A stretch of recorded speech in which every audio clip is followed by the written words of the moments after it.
Hello. Hello. Nous sommes matinal, trop matinal, beaucoup trop matinal. Je vais vous présenter les retours en stock. Donc d'abord les nouveautés, les retours en stock cette semaine-ci. C'est Cédric à la technique, c'est Jessie. Allez, on va commencer tout de suite par ce qui fâche. On a reçu du Pokémon. Ici c'est un petit pack de boosters, hein, comme ils en font à peu près tous les 3 mois, à peu près. C'est juste pour vous dire qu'on en a, parce que ça on a du stock. Arrêtez de m'appeler.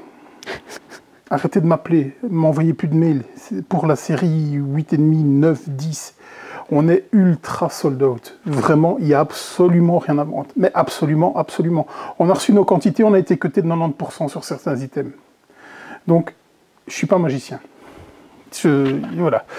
C'est des dizaines et des dizaines d'appels par jour et je ne saurais pas contenter tout le monde. Je n'ai déjà pas su contenter tout le monde. Donc, j'ai plus. Vraiment. Et je pense que c'est à peu près la même chose dans toutes les boutiques, hein, de toute façon. On a reçu aussi des boosters carbonite pour Star Wars Unlimited. Donc, est-ce qu'il y a tout des cartes un peu magiques hein, là-dedans, à peu près? Oui, c'est ça, c'est les mêmes que dans la boîte pas carbonite, mais avec des effets métallisés, dorés, des trucs foil, bien beaux. Voilà. Bien beau, ça coûte un rein. Oui. Ça coûte super cher. On est aux alentours de 25 € le booster, un truc comme ça, il me semble. Hein. Ah oui, c'est assez dingue, oui. Tant qu'on y est, on a enfin reçu les playmats pour Altered. Mieux vaut tard que jamais. Mieux vaut tard que jamais. Si vous n'avez pas acheté d'autres playmats qu'Altered pour jouer à Altered, ils sont là, du coup. Je vais tronchon aujourd'hui, Allez, Banger, des breaks, qu'est-ce qui nous a fait ça, s'il te plaît? Alors, un inconnu, Matt Leacock, oui. Ainsi que Matteo Menapace. Qui lui est un peu plus inconnu. Un petit peu plus inconnu, effectivement. Je n'ai rien trouvé, je crois que c'est son premier jeu. Je pense aussi. Ah si, moi j'avais vu 2 entrées sur BGG, mais je ne connaissais absolument pas, mais du tout, vraiment. Matt Leacock, c'est Monsieur Pandémie, plus Monsieur Legacy.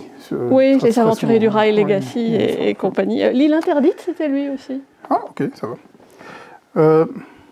Pas encore eu l'occasion de le jouer. J'ai très envie de le jouer parce que j'ai beaucoup joué à Pandémie, vraiment, j'aime énormément Pandémie. J'ai un peu regardé ce qui va se passer parce qu'on l'a comparé assez souvent à Pandémie. J'ai pas trop reconnu l'affiliation, évidemment, il y a les niveaux de danger, comme dans un jeu coopératif avec des multiples façons de perdre, avec les paramètres qui vont s'aggraver au fur et à mesure de la partie. C'est peut-être là l'affiliation avec Pandémie, je le verrai quand je l'aurai joué, mais donc c'est assez particulier parce qu'il y a des cartes multi-usages cette fois-ci, on va les employer pour des ressources ou pour des effets et tout ça. Donc ça a l'air vachement cool, vraiment vachement cool. On les a eus. Hein, là aussi, mieux vaut tard que jamais. Ça dit le premier batch, hein, où la Belgique avait disparu du monde ludique. Que dire de plus là-dessus? Un thème très dans l'air du temps, hein, vraiment l'écologie, vous allez essayer de donner un futur radieux à notre planète. Beaucoup d'optimisme. Oui, c'est une œuvre de fiction. D'accord. Allez-y, du coup, personnellement, je suis assez fan de la DA. Je trouve assez chatoyant. Codex 2, c'est la malédiction de l'abbaye de Thélème. Qu'est-ce qui nous a fait ça, s'il te plaît? Alors, en fait, il y a plusieurs personnes qui sont créditées. On a un auteur, un designer et une personne au développement. Donc, je vais tous les citer. On a pour auteur Florent Cotella, le designer, c'est Sébastien Lotel, et au développement, on a Benoît Sommerlade. Donc, c'est un travail de groupe. Alors, si vous suivez un peu la chaîne, vous savez à quel point ce jeu est pour moi. Et à quel point je veux savoir vous en parler, tellement ça me passionne. D'ailleurs, j'ai décidé de vous faire un unboxing, tout simplement. Voilà. Je vais paraphraser un ami qui est très très fan de ce genre de jeu. Les Unlock, les Exit, tout ça. Il adore, il fait énormément d'escape game et tout ça. Il a dit que c'était le premier opus, c'était le meilleur qu'il avait joué jusque-là. Donc, j'espère qu'il confirmera pour le second volet. Donc, bien entendu, vous allez devoir faire des codes et ainsi de suite pour... voilà. Je précise juste que c'est non destructif, donc une fois que vous l'avez terminé, vous pouvez toujours le revendre. Et que ça a la particularité de n'avoir aucune règle. Vous ouvrez la boîte et vous commencez déjà à jouer. Il n'y a pas d'ordre de tour, il n'y a pas de façon de procéder. Débrouillez-vous. Débrouillez-vous avec les indices qu'il y a dans la boîte. Vous vous retrouvez devant une boîte fermée, un truc dans le genre, et amusez-vous. Oui, c'est ça, c'est ça. Et sur le site de l'éditeur, Lion Vert, Ils annoncent des escape games dans cette gamme-là, mais en plus court, qui dure 1h30. Le premier s'appellera Les Vestiges de l'Atlantide, donc c'est à venir. Et vous pouvez aussi télécharger une petite enquête en ligne à 5 € directement sur le site. Bien. Est-ce qu'il va confirmer le niveau du premier? Dites-le nous, hein, parce que c'est pas moi qui vais vous le dire, ça c'est clair. On est parti pour du costaud, hein, du très costaud.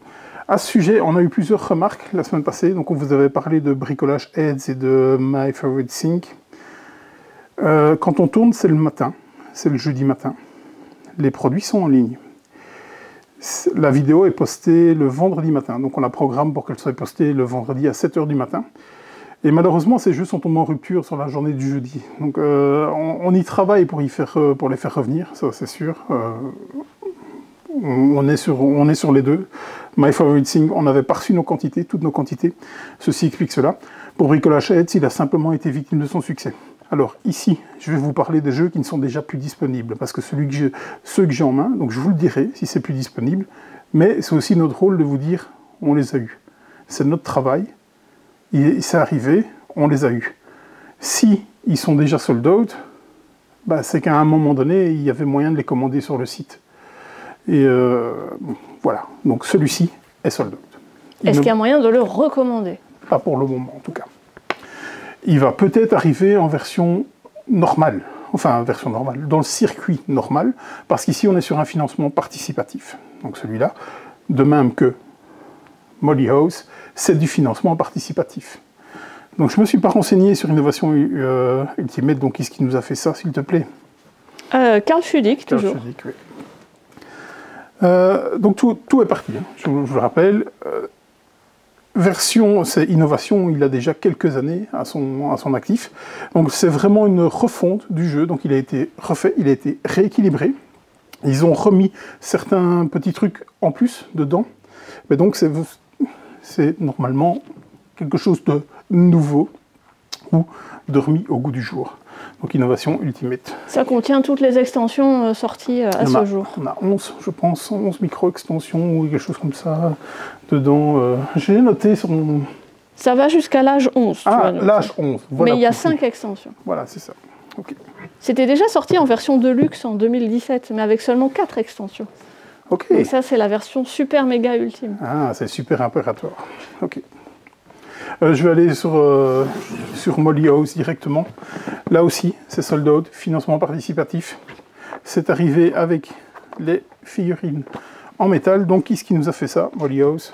Joe Kelly, qui a gagné un concours de designer, qui est inconnu jusqu'à présent, okay. Et Cole Werle, qui lui est beaucoup plus connu, parce qu'on lui doit Root et John Company. Et plein d'autres trucs. Et plein d'autres trucs, mais... Pax Pamir. Enfin, c'est rarement des jeux d'ambiance. Oh si, il y a une certaine ambiance autour de la table. Et on a un peu l'impression que ça, c'est un jeu d'ambiance.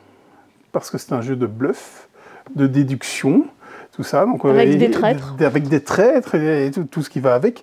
Alors, j'avais vu une interview de Cole Werle il y a déjà quelques temps. Et lui, ce qu'il fait, c'est il prend une thématique et il crée un jeu. Généralement, on fait l'inverse. On crée le jeu et on vient intégrer la thématique dedans. Donc lui, il est très sensible à la thématique.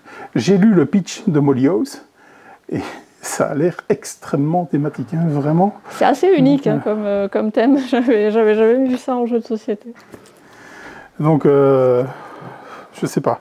Généralement, les jeux de Cole Werle, c'est pas pour moi parce que c'est ultra interactif. Celui-là, je sais pas, je suis curieux. Je suis vraiment curieux de ce que ça pourrait donner. À voir. Je n'aurai pas d'exemplaire moi-même parce qu'il est sold out et c'est toujours les coordonnées les plus mal chaussées, évidemment.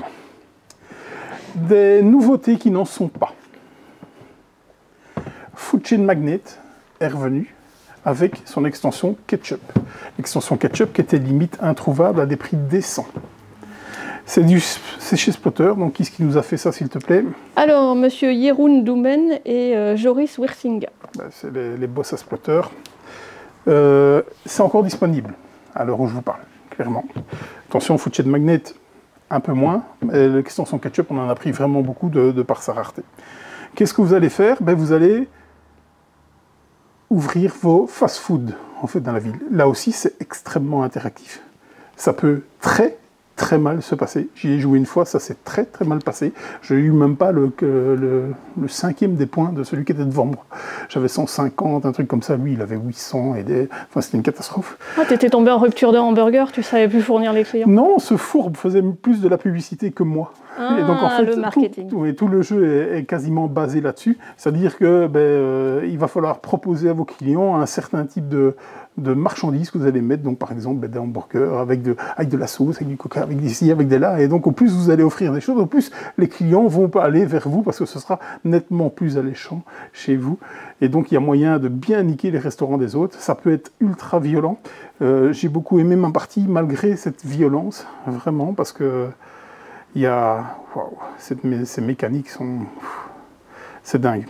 Vous allez recruter aussi beaucoup de personnels qui vont énormément vous aider, mais à tout niveau, hein, des responsables marketing, des dirigeants d'entreprise et tout. Donc tout ça, ils viennent tous avec des petits pouvoirs qui vont vous aider à faire tout ça.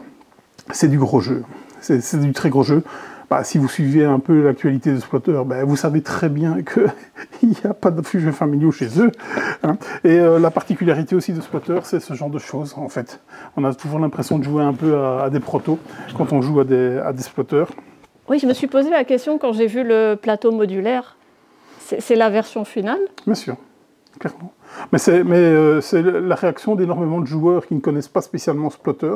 Quand ils voient quelque chose de déployé, ils disent « Ah, ça sort quand? C'est prévu pour quand ?» Parce qu'on a l'impression qu'on joue avec des post-it, en fait. Oui, autant les cartes, elles sont bien travaillées dans le style des années 50, autant les tuiles... C'est le jeu et le reste n'est qu'accessoire, vraiment, au niveau de Splotter. Et donc, okay. Comment ça se passe chez eux? Parce qu'ils sortent des nouveautés, donc ils mettent énormément de temps à développer leur jeu. Hein. Ils travaillent énormément sur le développement. Donc, quand il y en a un qui est là, en fait, ils envoient aux boutiques toute une liste en disant « Qu'est-ce qu'on fait maintenant ?» Parce que ce sont des tirages, parce que c'est des jeux de niche qui sont limités. Donc très limité, donc on est sur de la VO, hein, ainsi qu'Innovation et Molly House. C'est des jeux qui sont très limités en termes de quantité, et quand ils reviennent dans les boutiques en disant, ben voilà, je pense que le prochain, c'est Indonesia qui n'est pas une nouveauté. Donc pourquoi? Mais parce qu'ils disent, voilà, si on doit en retirer, on retire lequel? Et donc en fait, c'est un peu les boutiques qui votent. Donc ils prennent un peu la température des boutiques en disant, nous on a de la demande sur celui-là, sur celui-là. Et donc, cette fois-ci, c'était Indonesia et Food Chain qui revenait, qui revenait. Donc, Indonesia, je pensais qu'il allait arriver en même temps, mais bon, il faudra que je regarde un peu ce qui se passe du côté d'Indonesia, mais ce n'est pas le cas. Des fois, c'est Great Zimbabwe, enfin, c'est vraiment tout ce qu'ils ont fait. On a l'impression qu'ils ne sont pas dans un modèle ultra-capitaliste pour vendre des jeux à l'appel et que... C'est assez comique vu le sujet de ce jeu-là. Effectivement. Mais c'est pas mal comme système, plutôt que de se retrouver avec des pelletés de jeux qui ne partent pas des étals. Prendre le problème à l'envers. Le dernier a eu du mal, hein. Les Scarage, on a dû le faire partir à coup de grosses promos quand même. Ouais. Oh. Ouais, clairement, quoi. Resafa. Une nouveauté qui n'en est pas vraiment une non plus. En français, la version française, donc c'est une nouveauté. Oui, mais on avait eu la VO l'an dernier en... octobre-novembre. On était revenu des scènes avec Resafa. Donc Resafa, qui nous a fait ça?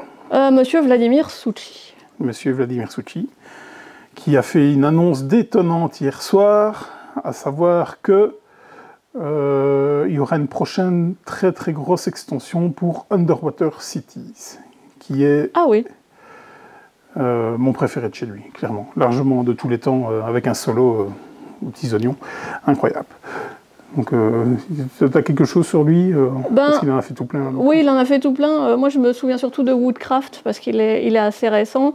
Le concept me plaisait bien, alors qu'est-ce que les illustrations sont laides. Et Aldebaran Duel, qui je trouve détonne un peu par rapport à ce qu'il fait d'habitude, et que l'on a dans notre rayon de jeux d'occasion, qui est extrêmement bien fourni. Oui, effectivement.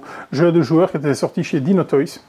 Donc Dinotoys, c'était une des premières émissions d'édition, je pense, de Vladimir Suchy ou quelque chose comme ça, où il avait fait ses premiers jeux, un truc dans le genre. C'est une maison tchèque qui a la particularité, quand vous allez sur leur stand ASN, qui n'est tenu que par des femmes. Et pas par des dinosaures. Et pas par des dinosaures. Bon. Dinotoys, je leur demanderai et je leur dirai, voilà, je ne suis pas sûr que ce soit un méga compliment qui a été fait sur elle, mais ça a le mérite d'être souligné. Et là, ici, on est chez Delicious Game, hein, qui est la maison d'édition de Vladimir Suchin, qui l'avait fait pour justement sortir Underwater Cities.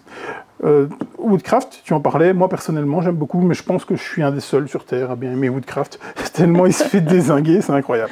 C'est peut-être un peu la même chose sur Rezafa, parce que Rezafa, j'ai fait ma première partie en novembre, quelque chose comme ça, en disant ouais, je le rejoue demain parce que j'ai trop envie de le rejouer, et voilà. Et donc on est en mars et c'est toujours pas fait. Rezafa, plusieurs axes stratégiques, c'est plus un pick-up and deliver. Vraiment, si on peut un peu prendre ça comme ça, il va falloir aussi gérer l'eau, qui est un petit côté barrage, hein, vraiment thématique, hein, parce qu'on n'y est pas spécialement, avec des cartes un peu multi-actions au bas, qu'on va devoir choisir. On voyait ça dans Kutnaora, par exemple, où vous prenez l'action du haut, l'action du bas, en fonction de la carte. Ou dans les jeux de Karl Schudig. Ou dans les jeux de Karl Schudig. Tout est lié. Personnellement, j'avais bien aimé ma partie.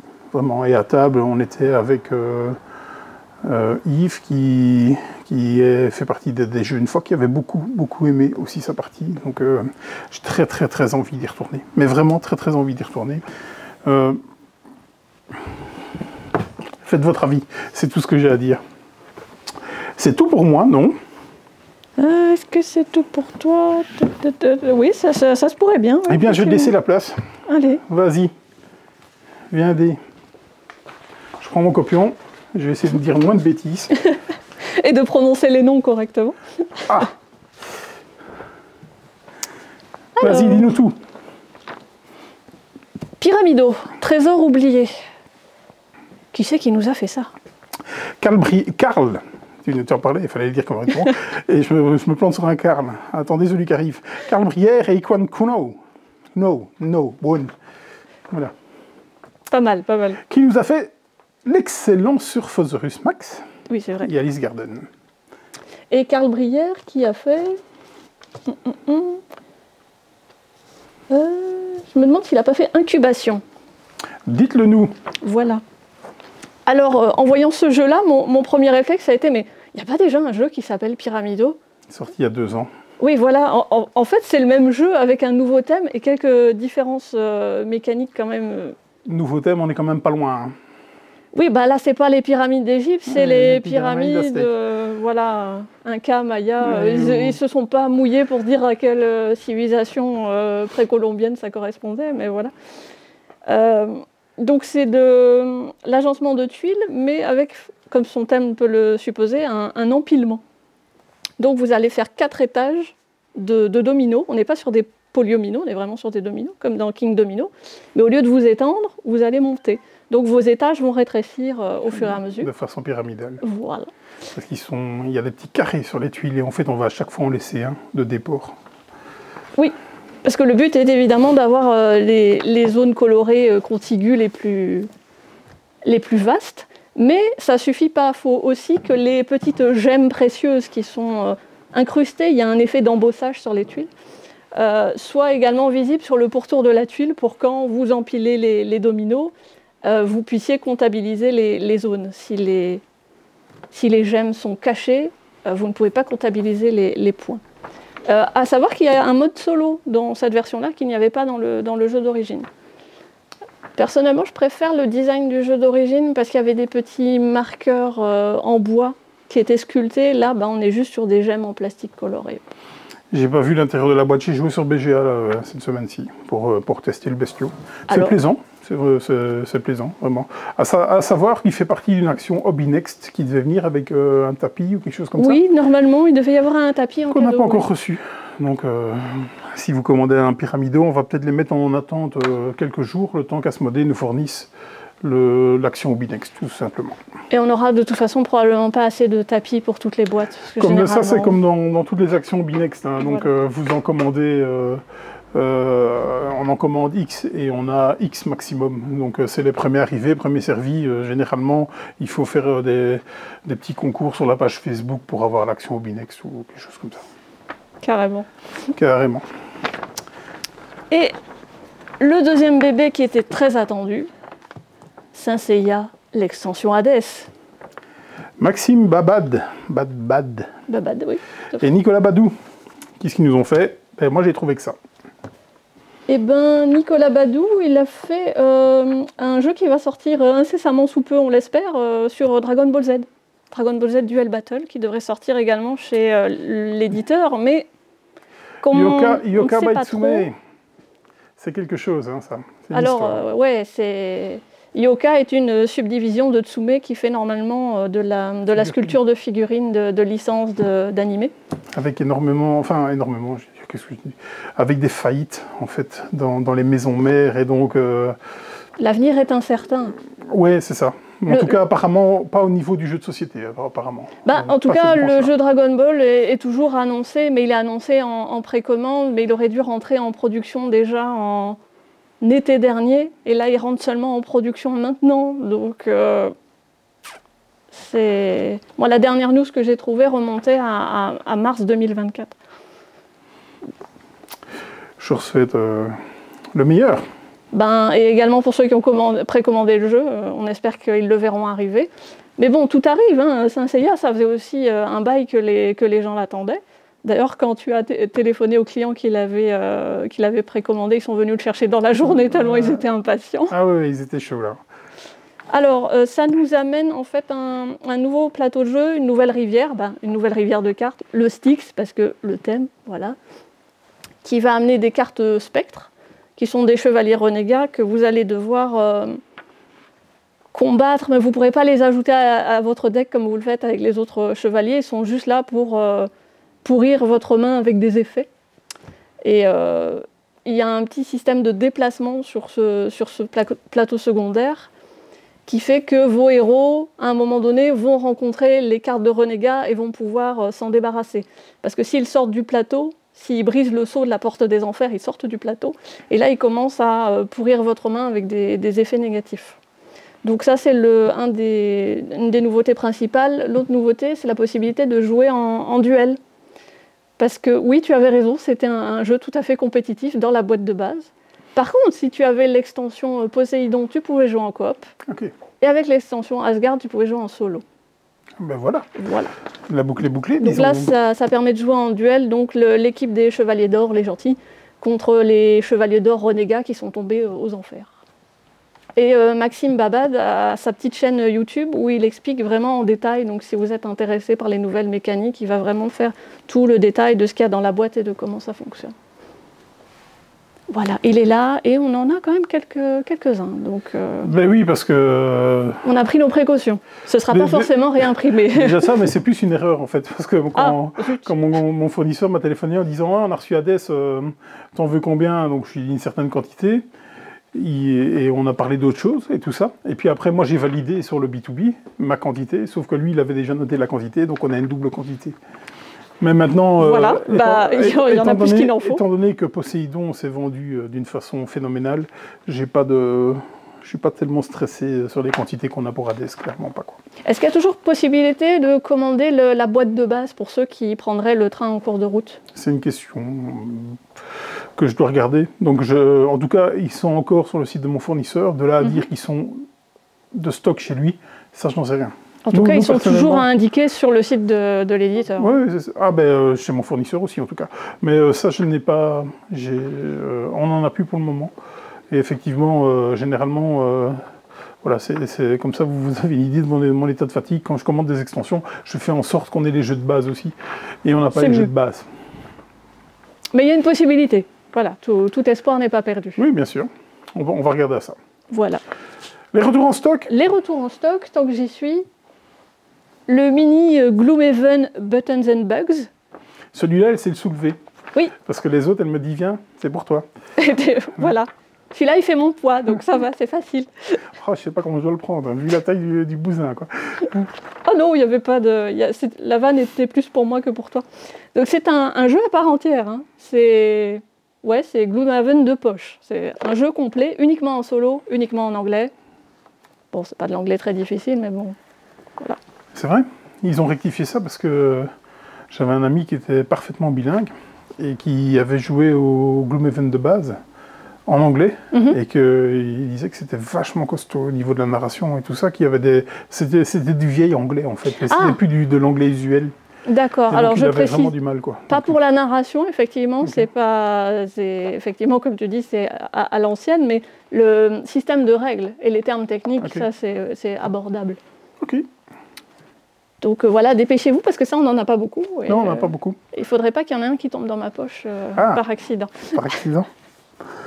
On a de retour en stock, voilà, Easter Bingo à la demande générale des foules déchaînées. Oui, il est revenu. Il est revenu. Donc c'est pas tout à fait comme Easter où il suffisait de mettre les chansons par date. Là, il y a vraiment une notion de challenge, de culture générale. Voilà, c'est pas seulement quelle année ça a été produit, c'est qui l'a chanté. Ça provient de quel CD, voilà, si on dit encore CD. Ça me fait... c'est un peu, si vous connaissez le jeu Timeline, qui avait des petites boîtes avec les cartes, qui est pratiquement dérivé de... Enfin, Hitster est pratiquement dérivé d'un Timeline, parce que le Hitster est un Timeline musical. Et donc, vous aviez un jeu de plateau qui s'appelait Timeline Challenge, en fait, où vous aviez plusieurs ateliers et tout ça. Mais Easter Bingo, on est vraiment dans cette veine-là, quoi, clairement, quoi. Avec une notion évidemment de bingo, quand vous réussissez vos challenges, voilà, vous essayez de remplir vos grilles. Et puis il y a la petite boule à facettes qui fait de la lumière et du bruit, et rien que ça justifie. C'est des amis qui sont venus ce week-end qui m'ont dit que ça fonctionnait vraiment très très bien, quoi. Donc, maintenant, est-ce qu'il y a autant d'erreurs que dans la chanson française? Oui, exactement. Ça. Alors ils m'ont pas dit. Ils m'ont pas dit. Ils vont peut-être me laisser la surprise. Et je te passe la main. Tu me passes la main, c'est moi qui reviens. Oui. Je pensais que tu allais vraiment faire la conclusion. Allez. La conclusion il faut encore parler de toutes les précos. Hein. Oui, d'accord. Ah, mais j'ai cru que tu y allais. Allez, je remets mon copion. Je vous invite tout de suite à aller sur le... Pas tout de suite, à aller sur le Discord pour connaître l'actualité de Golden Meeple. Pour les jeux de billes, les imports, pour tout ça, justement, pour ne pas vous faire prendre en disant il n'y a plus, comment on fait. C'est beaucoup sur le Discord. Le lien dans la description de YouTube, vous savez, le truc que personne ne regarde jamais, c'est ici, c'est en dessous là. Donc le lien dans la description. Info Golden Meeple, ça a été validé cette semaine-ci. On sera à Paris et Ludique. Donc on va... Ah ouais. Ouais. On aura un stand sur Paris et Ludique. Donc, classe. Validé, stand payé, hôtel réservé. On s'est déjà même fait embrigader un jour plus tôt, donc on doit descendre à Paris un jour plus tôt, parce que voilà, on nous a dit « Ah, vous venez ?» Et ben alors on fait une journée pille juste la veille et tout, donc voilà. Ah bah oui, forcément. Voilà, donc on s'est fait choper. Donc, ça veut dire que je vais gérer la boutique toute seule ça veut dire en votre absence. Ça veut dire que tu vas devoir gérer la boutique. Je compte sur toi. Oh, bah. Vraiment. Le premier week-end de juillet. Attention, pas dernier week-end de juin, comme ils avaient l'habitude. Ce sera le premier week-end de juillet. Et ils font une demi-journée supplémentaire. C'est-à-dire que ça commencera le vendredi à 14h et pas le samedi à 10h. Ah oui, vu vendredi, samedi, dimanche. Vu le flux de... C'est un festival qui marche bien. L'année passée annulé pour cause de JO. Pas tout faire. Donc voilà. Dis-moi tout, au niveau des précos. Oui. Les précos, soyez vigilants, je vous rappelle ce qu'il y a là. Oui, suivez bien le Discord. Ludic Corner a son Discord aussi. Hein, Ludic Corner a son Discord, mais qui est plus axé TCG. Oui. On a repris les activités du blog de Ludic Corner. Aussi. Avec la rédaction de Madame ici présente. En effet. Donc dans les précos, Eternal Dex, dont tout le monde n'arrête pas de parler en ce moment, tout le monde vient de le découvrir, alors que vous aviez fait une vidéo avec Monsieur Romain il y a 4 mois pour présenter le proto. Oui, on avait reçu le proto de l'auteur, Hiroken, qui nous l'avait envoyé. Merci encore à lui, parce qu'au final, les protos ça coûte cher, il nous l'a envoyé du Japon uniquement pour qu'on puisse le jouer et faire une review dessus. C'était la première review où on nous demandait de faire une review dessus. Et par chance, le jeu est excellent. C'est vraiment très très bon. Alors, énorme prouesse, vraiment, qu'a fait Pixie Games. Donc il sort chez Pixie Games et il sort en automne. Hein, donc mois de septembre, quelque chose comme ça, un peu avant SN à mon avis. La prouesse est dingue.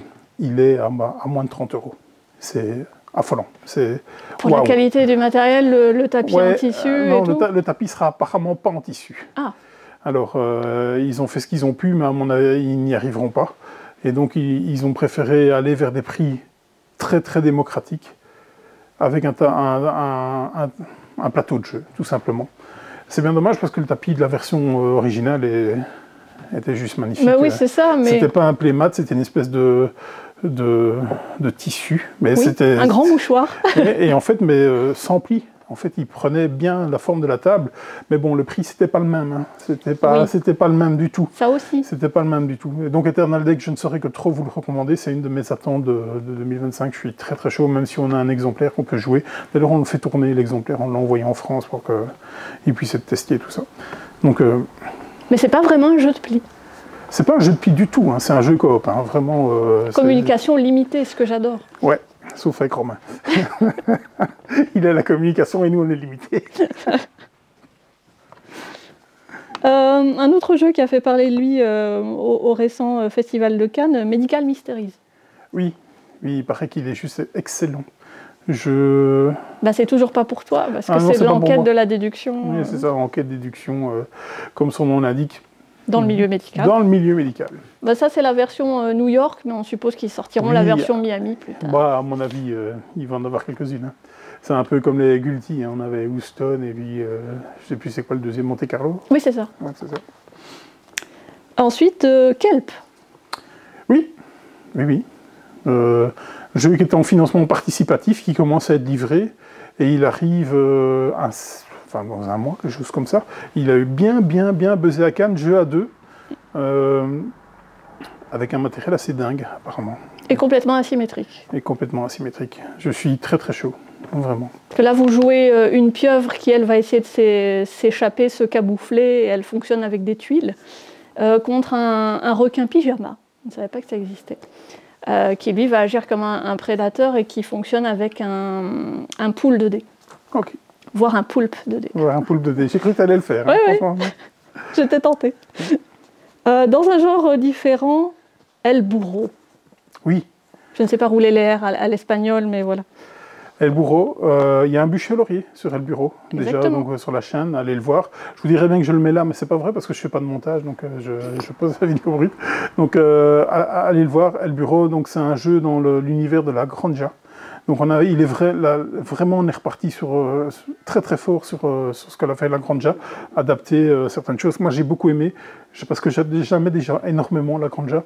Et au final je ne sais pas lequel des deux je vais garder, ou je vais garder les deux, c'est fort possible. Et donc là c'est la version française qui arrivera chez Fantasy qui fait énormément de bruit avec les jeux qui vont sortir leur line-up, en tout cas, donc on en a parlé la semaine passée, avec par exemple Bricolage Heads, qui s'appelle Rakikai, mais entre autres il y a Lynx déjà qui a été confirmé chez eux. Donc il fait du gros taf, Florian. Quoi. Fantasy qui est la subdivision de Pixie de Pixie? Non.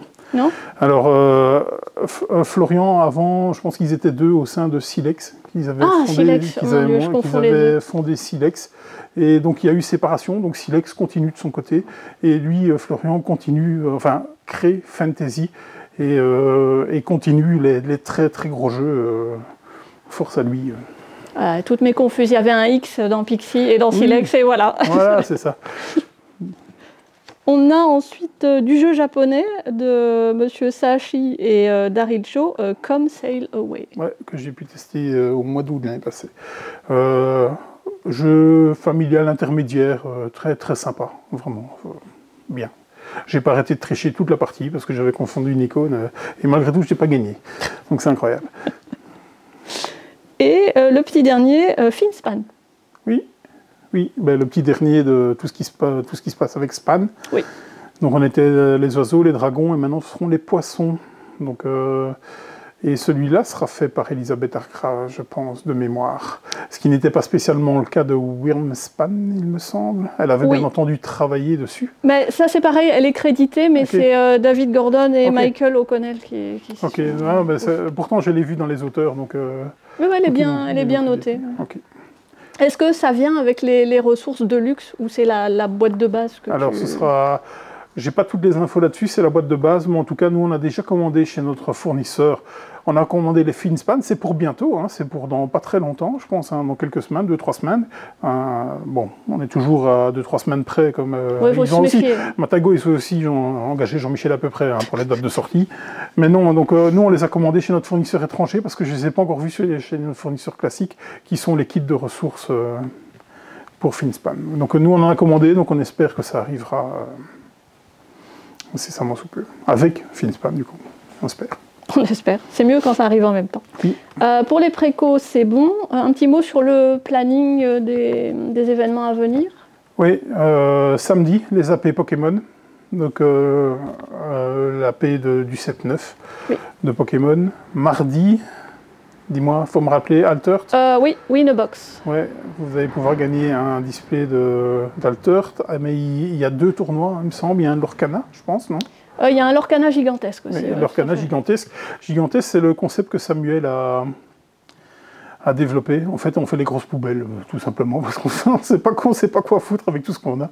Non, c'est pas ça. C'est qu'il donne, en fait, il faut savoir qu'on obtient souvent Lorcana à chaque sortie de la PLV.